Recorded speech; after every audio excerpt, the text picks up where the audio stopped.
Mesdames et messieurs, bienvenue pour ce nouveau rendez-vous hippique.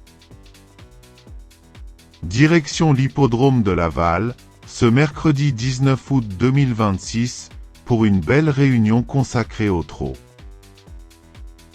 En raison du retard dans la réfection de sa piste, l'hippodrome habituel n'a pas encore rouvert ses portes, et c'est donc Laval qui accueille cette belle affiche. Au programme, le tiercé écarté quintet plus, avec comme support le prix de Beaune, 8e course de la Réunion. Cette épreuve européenne se disputera à l'attelé, sur 2850 mètres, avec une allocation de 68 000 €. Elle est réservée aux trotteurs âgés de 7 à 11 ans, n'ayant pas gagné 325 000 €. 15 concurrents sont annoncés au départ, avec un départ prévu aux alentours de 18h30. Mesdames et messieurs, le plateau est de qualité, plusieurs chevaux ont de sérieux arguments et un concurrent étranger arrive avec de grandes ambitions. Ça promet une belle bataille et du spectacle jusqu'au poteau.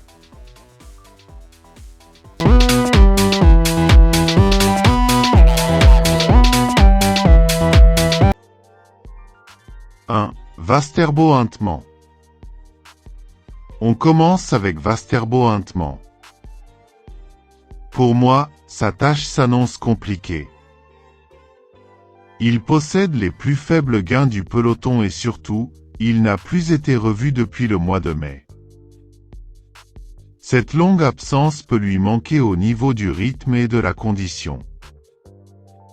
Face à des chevaux mieux préparés, je trouve difficile de lui accorder du crédit. Je préfère donc l'écarter de ma sélection. 2. Diabelle. Ensuite, parlons de Diabelle.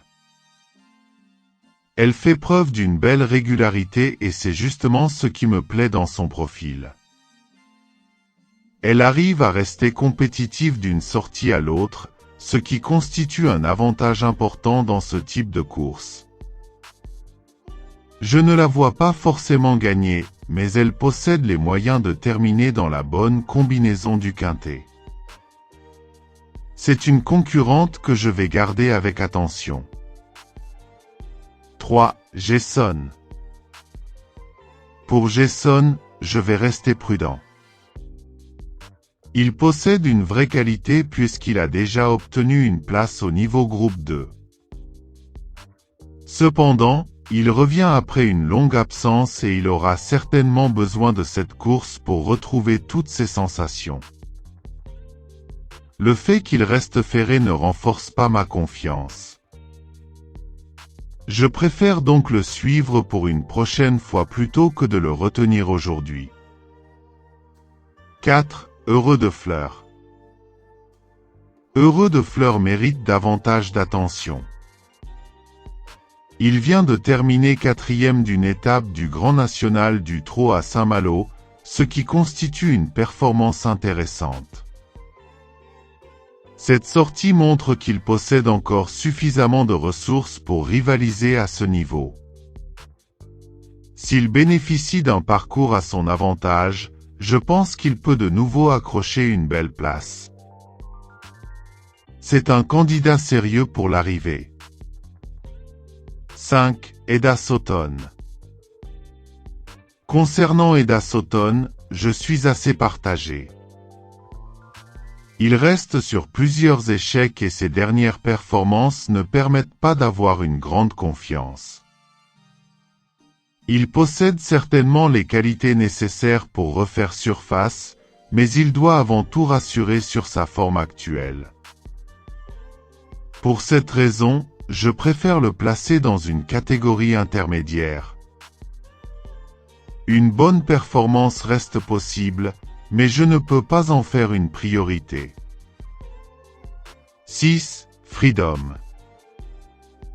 Passons à Freedom. Sa situation ne m'inspire pas vraiment confiance aujourd'hui. Il va évoluer ferré, visiblement dans l'objectif de préparer un futur engagement plus favorable. Dans ces conditions, je pense que son entourage ne cherche probablement pas à lui demander le maximum dès maintenant. Je préfère donc rayer sa candidature et attendre une prochaine course où il sera présenté avec davantage d'ambition. 7. Gamin des Isles. Gamin des Isles est un cheval qui mérite du respect. Il enchaîne les bonnes performances et montre une certaine constance dans ses résultats. Cette régularité est rassurante avant une épreuve aussi ouverte. Il n'a pas besoin d'un miracle pour participer à l'arrivée, surtout s'il bénéficie d'un parcours limpide. Je le garde donc dans ma sélection, car une nouvelle place paraît parfaitement envisageable. 8. Higo Cléa. Pour Higo Cléa, je vais être assez direct. C'est avant tout un spécialiste du trot monté, alors que les conditions du jour ne correspondent pas vraiment à son domaine de prédilection. Dans ces circonstances, je trouve difficile de lui accorder une véritable confiance. Il faudrait un scénario particulièrement favorable pour le voir jouer un premier rôle. De mon côté, je fais donc l'impasse sur sa candidature. 9. Impérial du Rabutin. Impérial du Rabutin possède un profil intéressant grâce à sa régularité. Il ne fait pas forcément partie des chevaux les plus impressionnants du lot, mais il sait généralement répondre présent lorsqu'il évolue dans de bonnes conditions. Cette capacité à répéter ses performances peut lui permettre de profiter des éventuelles défaillances des favoris. Je pense donc qu'il peut venir chercher une place à l'arrivée. 10. Iris des Roseaux.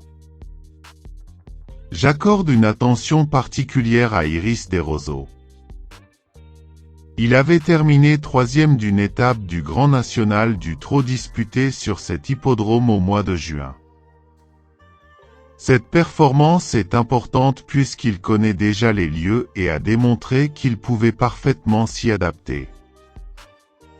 Avec de telles références, je le considère comme une candidature très sérieuse pour le podium.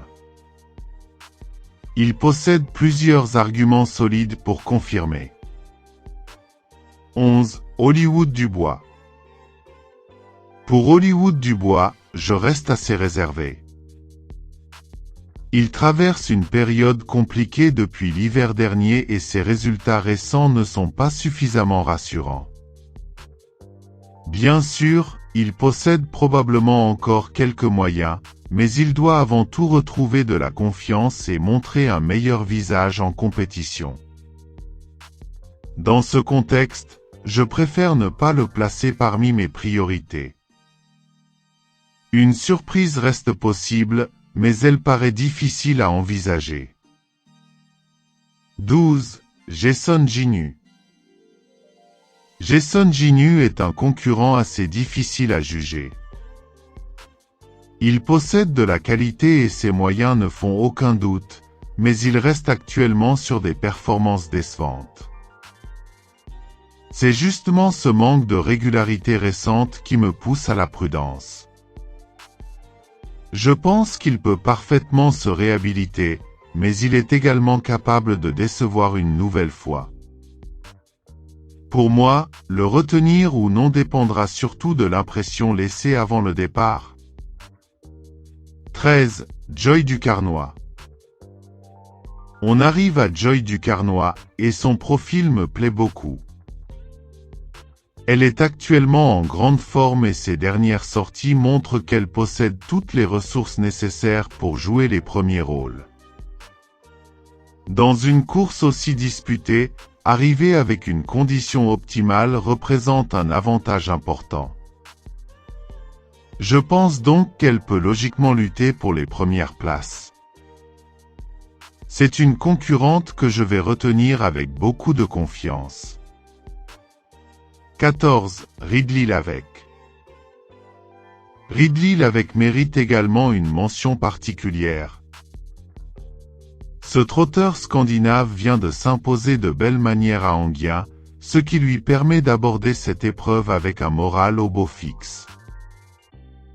Une victoire récente donne toujours beaucoup de confiance, surtout lorsqu'elle a été obtenue avec la manière. S'il confirme cette valeur, il peut parfaitement poursuivre sur sa lancée et venir jouer un rôle important à l'arrivée. 15. Just à midi. Enfin, terminons avec Just à midi. C'est tout simplement le concurrent le plus titré au départ de cette course, et son expérience représente un argument majeur. Plus intéressant encore, il sera déféré des 4 pieds pour la première fois depuis 2 ans. Cette configuration peut lui permettre de retrouver une efficacité supplémentaire et de montrer son meilleur niveau. À mes yeux, il possède donc une très belle carte à jouer. Son statut de cheval le plus titré, associé à cette préparation particulière, me pousse à le considérer avec beaucoup de sérieux. S'il répond aux attentes et bénéficie d'un parcours correct, il peut clairement prétendre aux premières places. C'est une candidature que je retiens très haut dans mon classement.